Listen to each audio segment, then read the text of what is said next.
The oldest and strongest emotion of mankind is fear. And the oldest and strongest kind of fear is fear of the unknown. But what if the unknown has a name? What if the monster has a face, a home, and a meticulous, centuries-old plan to hunt you? Today, on the Storyteller's Ledger, we are not just telling a horror story, we are opening the definitive case file. This is the story of the origin of all modern monsters, a conspiracy written in blood, and a curse that traveled across the ocean. This is Bram Stoker's immortal masterpiece, Dracula. This story is not a simple fairy tale. It is a collection of ledgers, diaries, ship's logs, and confessions. This is the scrapbook of a nightmare. It begins not in darkness, but in business. It begins with our first protagonist, Jonathan Harker. Jonathan is not a hero. He is a young, meticulous English lawyer, sent to the farthest, darkest edges of Europe, deep in the Carpathian Mountains of Transylvania. His mission is simple: to finalize a real estate deal for a reclusive, ancient nobleman who has just purchased property in London. The journey east. The further he goes, the stranger the world becomes. As he writes in his ledger, the locals in Transylvania are terrified. When they learn he is going to the castle, they hand him crucifixes. They make strange gestures. They whisper warnings about evil. Jonathan laughs at this superstition. He is a modern man of logic and reason. Until that night, the Count's carriage meets him at the Borgo Pass. The horses are black. The driver's face is hidden in shadows. Wolves howl in the darkness, and the driver simply raises a hand, commanding them to silence. Jonathan arrives at Castle Dracula. It is a decaying, ancient ruin, perched on the edge of a cliff, but the Count is waiting for him by a warm fire. We meet our antagonist, Count Dracula. He is not the monster Jonathan expected. He is a tall, old man, pale, with a white mustache. He is polite. He is sophisticated. He speaks perfect English, but in his eyes, there is an ancient coldness, and his teeth are strangely, sharply white. Before we continue this ultimate Gothic horror, if you love the dark secrets of classic literature, hit that subscribe button right now for the Storyteller Stats Ledger. The Count is overwhelmingly hospitable, but there are rules. Jonathan is free to roam the castle, but he must never enter the locked doors, and he must never fall asleep anywhere outside of his own room. The first few days pass. Jonathan finishes the paperwork, the real estate deal. The Count is moving to London, but when Jonathan tries to leave, he finds that every door in the castle is locked from the outside. He is not a guest. He is a prisoner. The horror begins. This is not just a strange nobleman. This is something else. Jonathan realizes, in this massive castle, there are no mirrors. The Count's breath is foul, like the smell of death. And one morning, while Jonathan is shaving, he cuts himself. The Count suddenly appears behind him. When the Count sees the blood, his eyes ignite with a hellish red fire. He lunges for Jonathan's throat, only to stop when his hand touches the crucifix hanging from Jonathan's neck. That night, terrified, Jonathan watches the Count's window, and he sees him. He sees the Count exiting the castle by crawling, face down, like a lizard, straight down the sheer stone wall of the castle cliff. This thing is not human. Jonathan is trapped. He understands the Count's plan.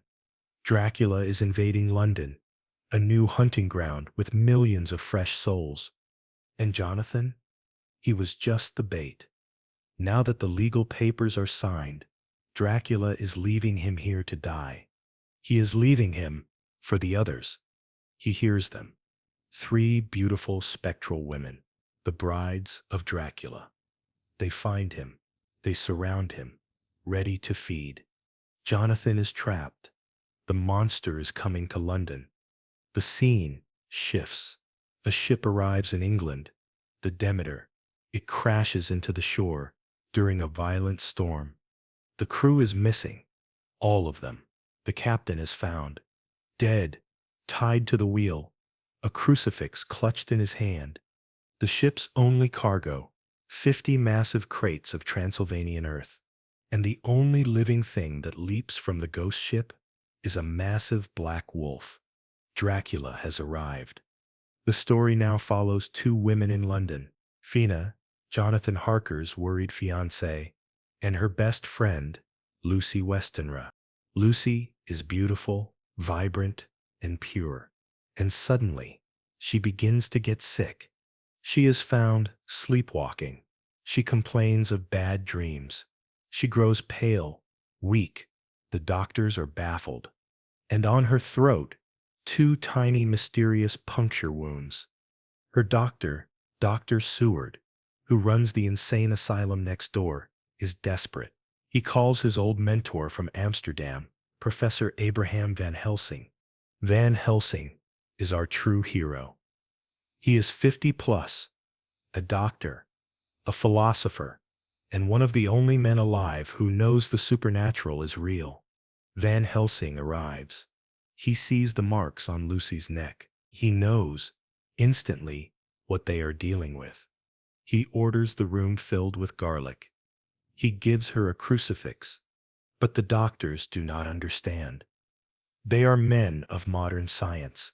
This is superstition.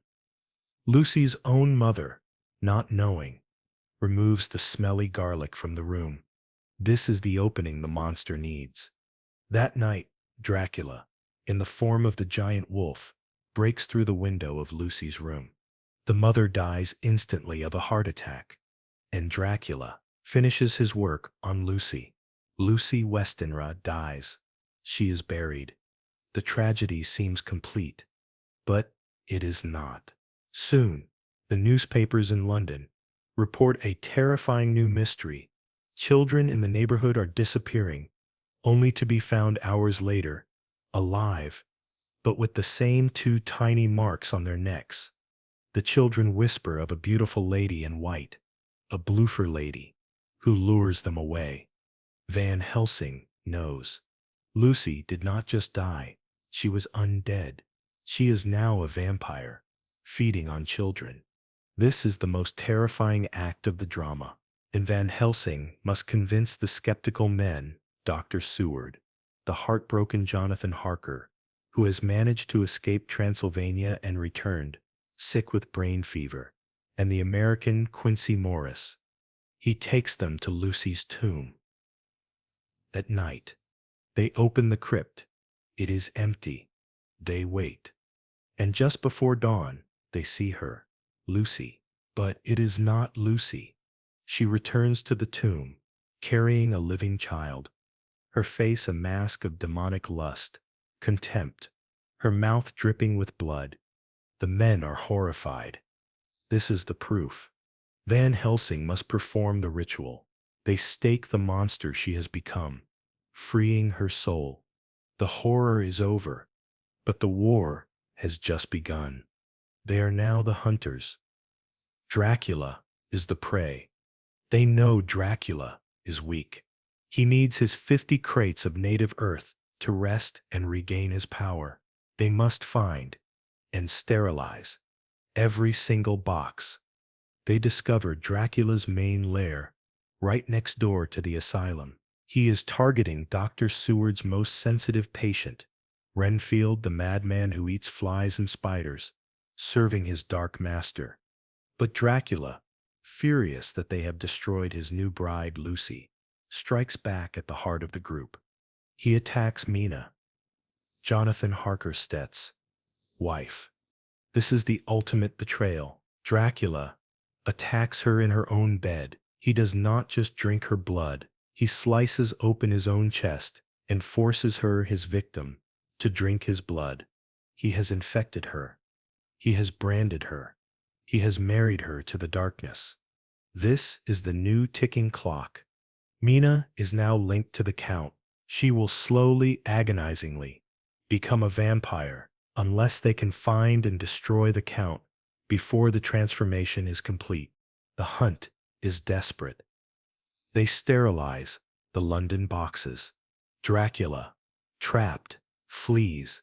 He takes his last box of earth and boards a ship, sailing back to Transylvania. This is the final chase.